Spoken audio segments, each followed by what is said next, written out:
welcome everybody to the very first Cumbrian Kitchen on the Fat Chat Show. I'm here at the magnificent Muncaster Castle and I've got my first two guests, absolutely brilliant. My first guest, Mr. Peter Frost Pennington of Muncaster Castle. Welcome, Peter. Nice to see you here again, John. Thank you very much, good to have us. And my next guest is Mr. Rob Steele. How you doing?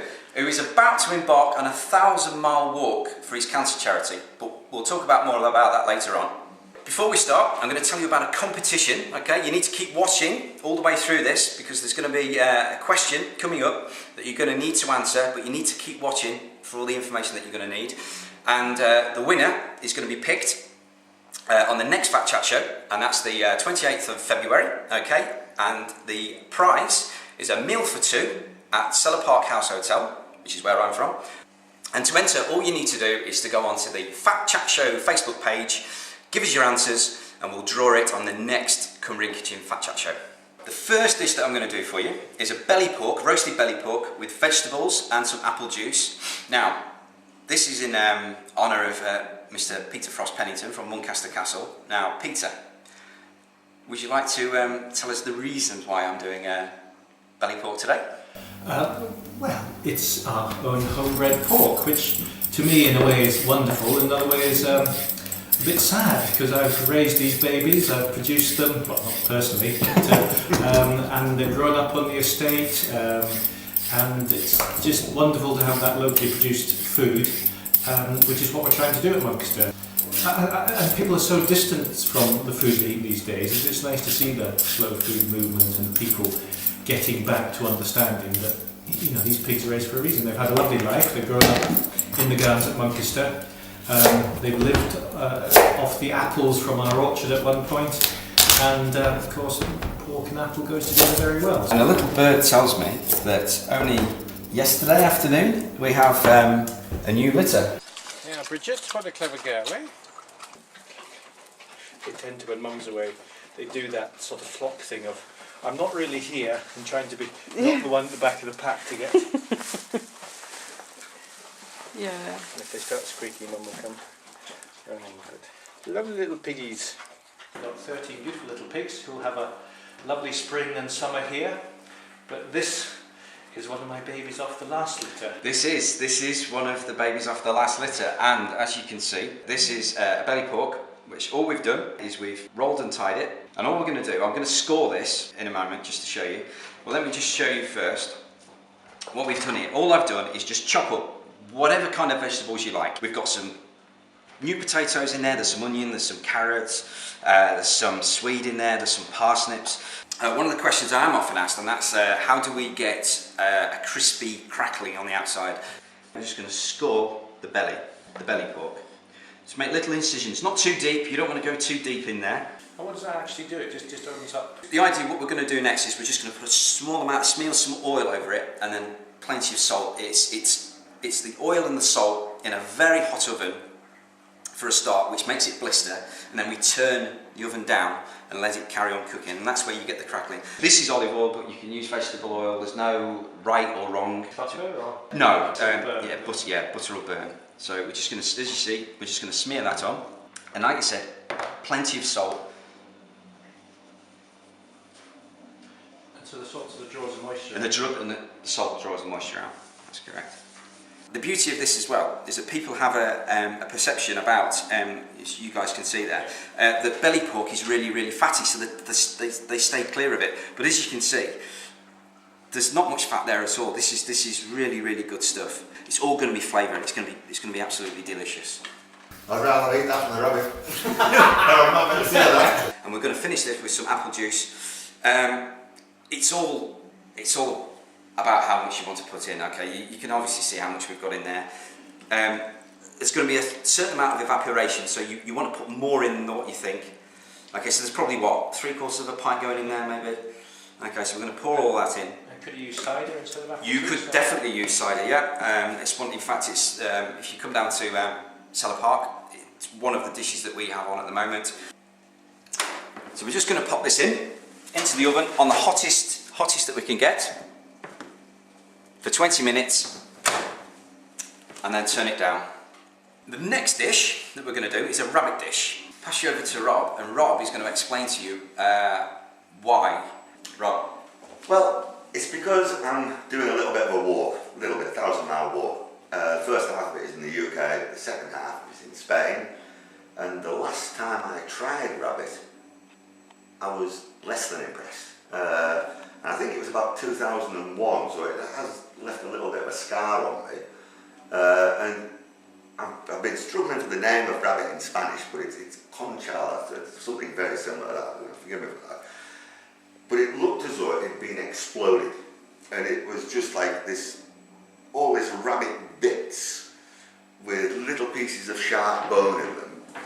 And in Spain, the restaurants don't open until 9 in the evening, so I've been walking all day. I was ravenous, and this exploded rabbit was put in front of me in a candle-lit restaurant, and I was trying to pick some nourishment, some meat off these sharp shards of bones, and I decided, maybe not. It's not the exact replica of the dish that Rob had out there in Spain. Okay, I've tried to take the flavours of paella, and we're going to do rabbit, and we're going to put some squid into that as well, because another one of Rob's absolute favourite dishes is a squid dish. So we're going to just a small amount of olive oil. Okay, in with the chorizo sausage that we've just chopped up nice and rough. We're frying off the chorizo sausage. That's just to release some of this fantastic oil and flavour that's in the chorizo sausage. There's a whole rabbit that we've just portioned up, and there's everything going in here, by the way. So you've got the saddle, even the neck, because all this is flavour, okay? You've got the rib there, back legs, and front legs. We're just going to brown those off, and then basically it's adding all the rest of the ingredients in there, so it's just a one-pot wonder. Fantastic, okay? So what we're going to do, I'm not even going to chop this garlic up, I'm going to keep this garlic nice and whole, okay? So as you can see, lots of garlic. Pop that in. The onion, okay? Pop the onion in there, but this, I'm just trying to speed this up, just for the show, okay? We've got some chopped up red peppers, okay? We're just going to put those in. We've got some smoked paprika, okay? It's just a good few pinches of the smoked paprika.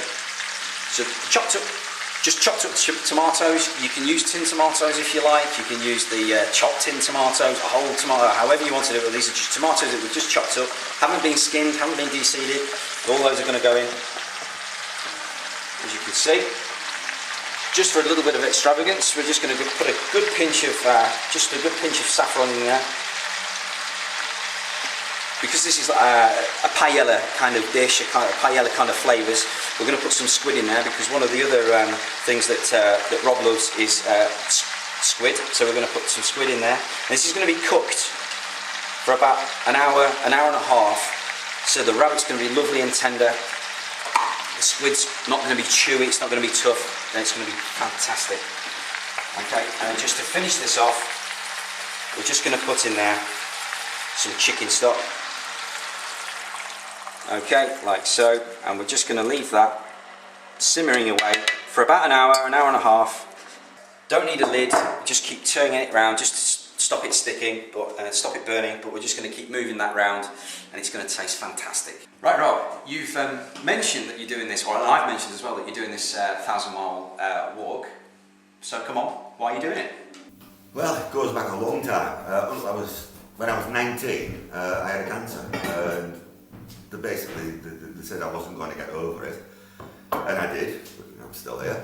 And sometime after that, I started doing long distance walks, and I've been doing one a year for the last 20 years now, and this is my 20th walk. For my 10th walk, I did 1,000 kilometres.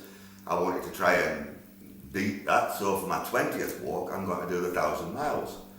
That's starting off in Gosford, out of my own front door, in West Cumbria, and then I walk up to Warsdale, and then basically over the Cumbrian Fells to Windermere, and I pick up the Dales Way, follow that to the intersection of Pennine Way, follow that down to Derbyshire, and then cut across country, and I think I'm going to follow some canals like the Staffordshire and Worcester Canal. That gets me down to the River Severn, follow the River Severn, up the Avon to Bristol, and then basically from there I'm going to cut across country, small paths, minor roads, the Somerset Levels, which is at the moment flooded, so I'm hoping that gets out of the way. Finally over Dartmouth to Plymouth, catch a ferry from Plymouth to Santander, and then from Santander pick up an old Camino route called the Camino Nord, and I follow that into Santiago, or Santiago de Compostela to be exact.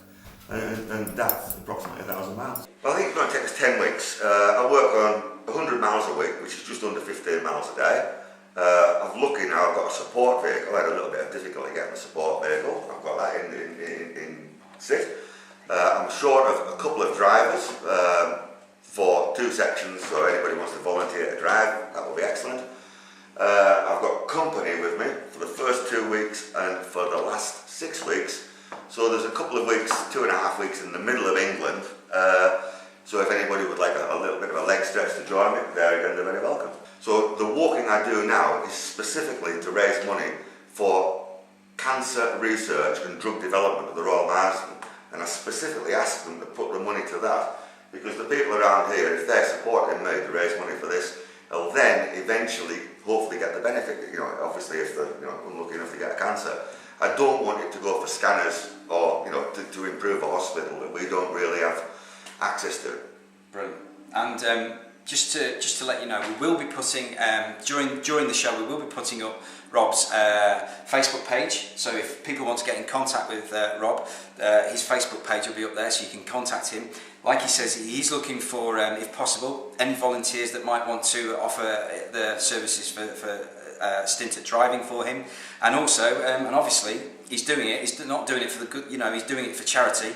So please, get in touch, and hopefully let's raise as much money as we can. Yeah, there's a Just Giving page, so you can easy, PayPal account, electric money transfer, mobile phone, anything at all.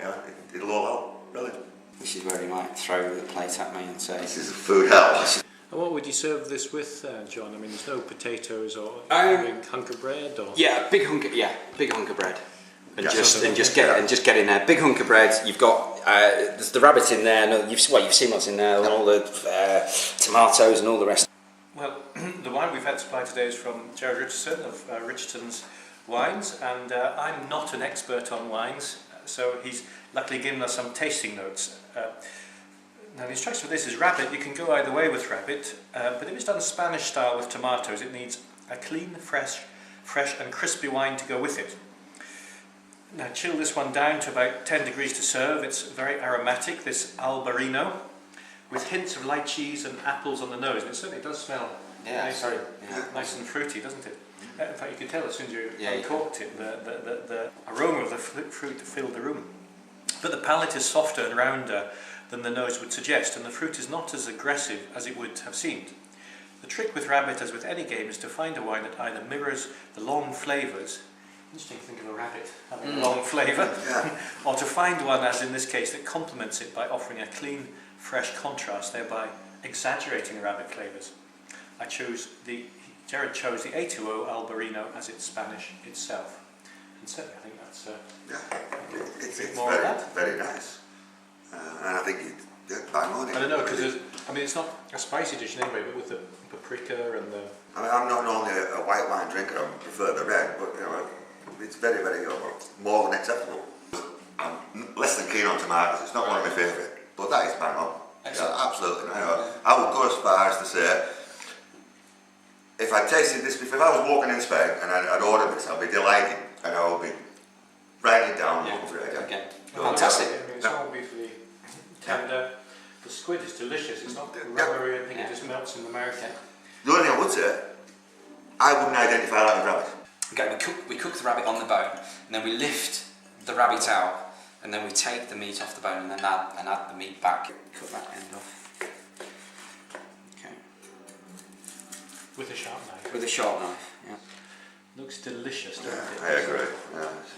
And this is more the food I'm you may think of sort of overladen the plate, but this is a Cumbrian portion. And how did you make the gravy? And the gravy basically is all it's the juices from the pork. It's into a pan, and we've just as you can see, it's just gone to a sort of a gravy sauce consistency, and we're just gonna spoon this over. So for the belly pork, Gerard Richardson has given us a wonderful red. Interesting, because I would tend to often have a white wine with pork, but belly pork is one of the fatter, richer meats that needs a wine partner with the right fruit, but a light, easy body and a hint of acidity to cleanse the flavours. Auxerre de l'Es is just the job.